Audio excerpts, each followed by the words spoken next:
Time to find alternative sun protection. The same sunscreen that's protecting our skin is apparently harming the marine ecosystem.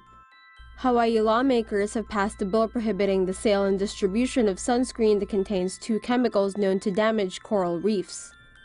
Several popular sunscreen brands have been found to contain oxybenzone and octinoxate, which filter and absorb UV rays. A 2015 study of reefs in Hawaii, the U.S. Virgin Islands, and Israel found that the chemicals cause bleaching by eliminating algae and nutrients in the coral. Just one drop of sunscreen is reportedly enough to damage delicate reef systems and disrupt the development of marine wildlife.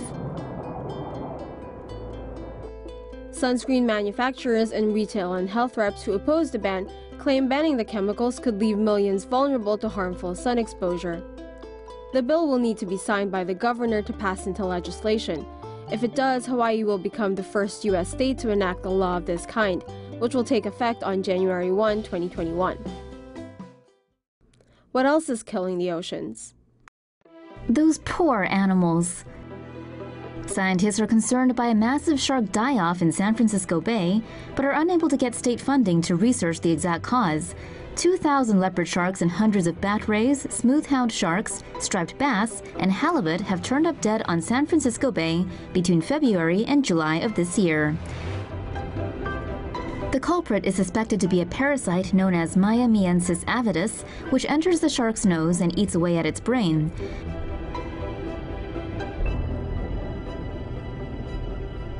When the animal eventually succumbs to the parasite, it either swims aimlessly in circles or beaches itself. But scientists say only a small fraction end up on shore.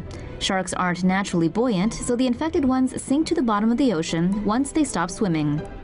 Leopard sharks are the most commonly spotted victims of the parasite, but it's a lesser concern for the California Department of Fish and Wildlife since the species is not endangered. Scientists fear, however, that other species are also becoming infected and dying, but just aren't washing up on shore. They also worry that the parasite could spread farther along the California coast. Here's why the Gulf of Mexico dead zone is extra large this year. Low oxygen areas appear yearly off the coast of Louisiana, but 2017's dead zone is reportedly the largest ever documented since records began in 1985. The National Oceanic and Atmospheric Administration announced that this year's dead zone in the Gulf of Mexico measures 8,776 square miles, which is roughly the size of New Jersey.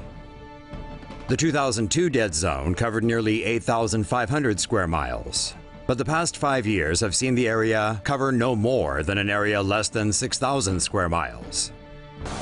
Dead zones are caused by nitrogen and phosphorus, which are used as crop nutrients by farmers and washed into waterways by rain. Unusually heavy rains in the Midwest are believed to have washed away more nutrients from U.S. farmlands than usual, sending them downstream via the Mississippi River. Nitrogen and phosphorus stimulate massive algal growth in the Gulf that eventually sinks to the bottom and decomposes. This decomposition process uses up the oxygen in the water, which renders the area uninhabitable for marine creatures. Dead zones are usually temporary, dissipating during fall and winter. But the effects of low oxygen or hypoxic zones on certain species can be permanent, with studies showing it affects fish reproduction and stunts shrimp growth. Setting a federal limit on the use of crop nutrients may be one possible solution, but could prove challenging since it will need to be implemented in more than 25 states. Most of the plastic in the ocean comes from these countries. Plastic waste is slowly but surely taking over the world's oceans, and the bulk of them apparently comes from just 5 Asian countries. A study from Ocean Conservancy estimates that 55 to 60% of plastic polluting the oceans comes from 5 countries: China, Indonesia, Philippines, Thailand, and Vietnam. Uncollected and mismanaged waste on land accounts for about 80% of the 8 million metric tons of trash that flow into the oceans each year. Environmental organization Greenpeace claims corporations are also at fault for selling products in single-use plastic packaging, especially in so-called sachet economies like the Philippines. Various studies have shown that plastic pollution negatively impacts marine animals and may be indirectly affecting humans through the food chain. Fortunately, improving waste management practices in the 5 countries can result in a 45% reduction of global plastic waste leakage by 2025. In tackling plastic pollution, everyone has a role to play. From governments and big conglomerates to the people on the street, every bit helps. Global warming is killing our oceans. A new study predicts that within 15 to 20 years, human-caused deoxygenation will be felt across the world's oceans. With climate change warming seawaters, oxygen levels in the world's oceans are beginning to drop. Surface water with higher temperatures absorb less oxygen. Such surface water is also more buoyant, so oxygen is less likely to make it into deeper water. The resulting conditions are dangerous to marine ecosystems, which depend on oxygen for survival. With the threat already underway, changes in the southern Indian Ocean and parts of the Pacific and Atlantic will be felt as early as 2030. Oceans in eastern Africa, Australia, and Southeast Asia, however, won't feel the impact until the next century.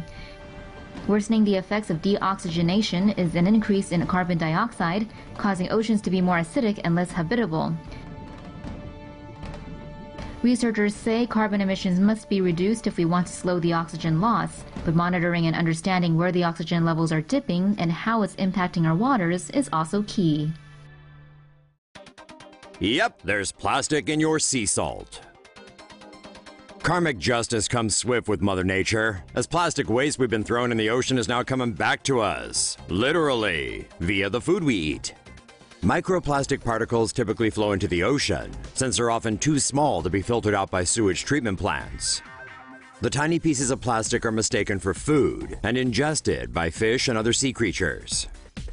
Seafood meant for human consumption often contain these particles, and now a new study shows that salt may also be a vehicle for plastic contamination. Researchers studied sea salt extracted from 8 different countries and found that nearly all were contaminated with 72 foreign particles.